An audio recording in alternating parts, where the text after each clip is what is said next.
Hello, my name is Clyde Moonias, and today is May 4th, 2014. The topic that I'll be discussing today is youth suicide.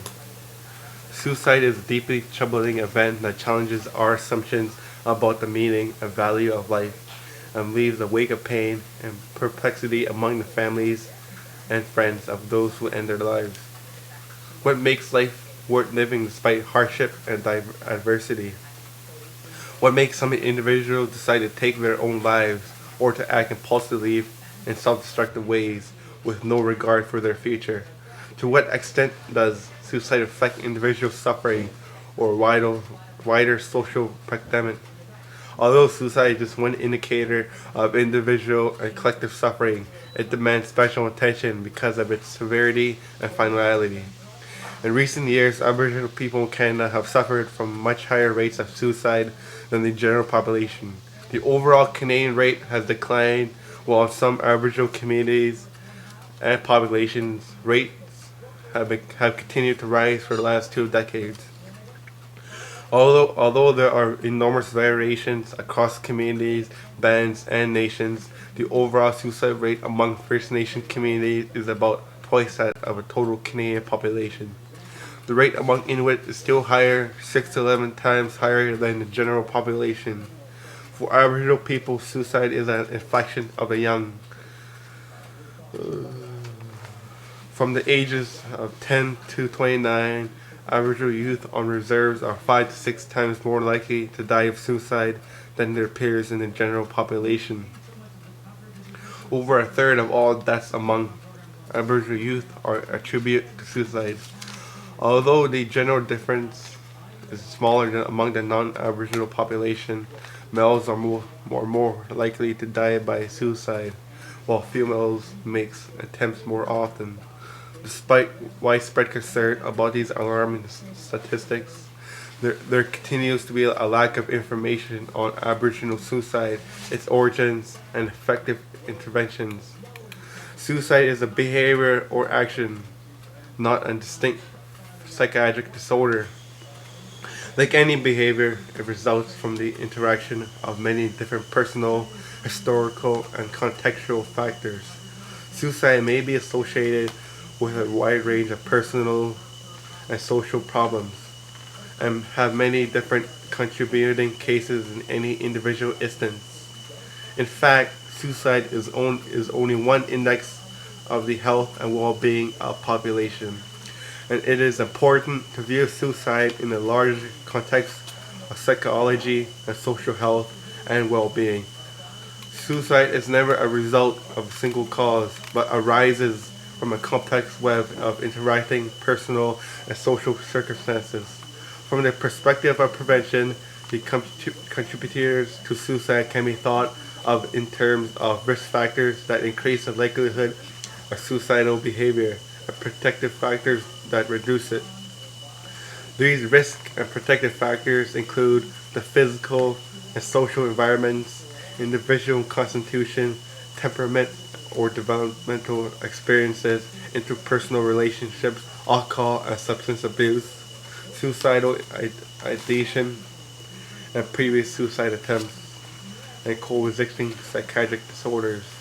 The individual factors that affect suicide in Aboriginal people are no different than those found in other populations and communities, but the prevalence and interrelationships among these factors differ for Aboriginal communities due to their history of colonization and subsequent interactions with social and political institutions of Canadian society.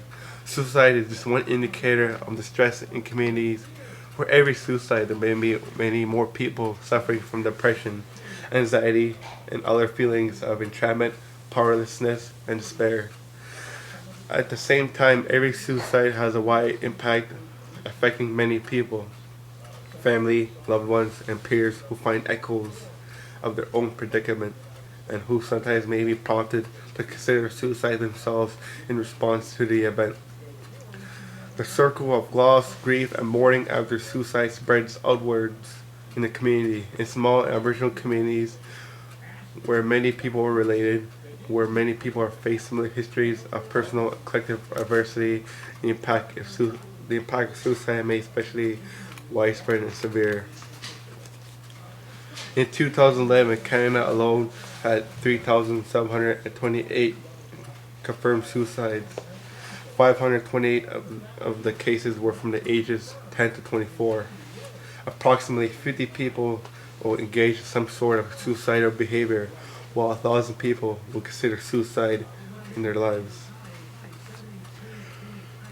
In 2013, the First Nation community of Nishnawbe-Aski declared a state of emergency with statistical numbers of 7 suicides and 27 suicide attempts in 1 year. I personally have had first-hand experience with suicide. In 2012, I found my brother Hagen and I calmed down. It was a really traumatic experience for me as I went towards alcohol as a depressant. I've also attempted suicide myself.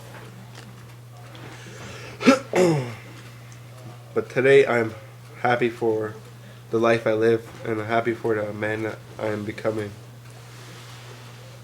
I don't mind talking about this issue because I feel passionate in doing so. Youth suicide is a big issue facing First Nations people.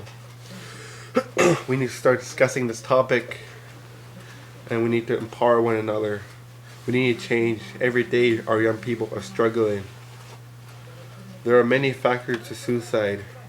These factors include depression, hopelessness, low self-esteem or negative self-concept, substance use, suicide of a family member or a friend, history of physical or sexual abuse, family violence, unsupportive and neglectful parents, poor peer relationships or social isolation, and poor performance in school.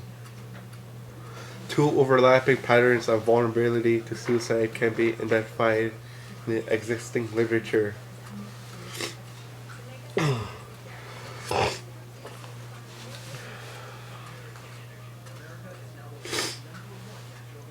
But let me tell you this.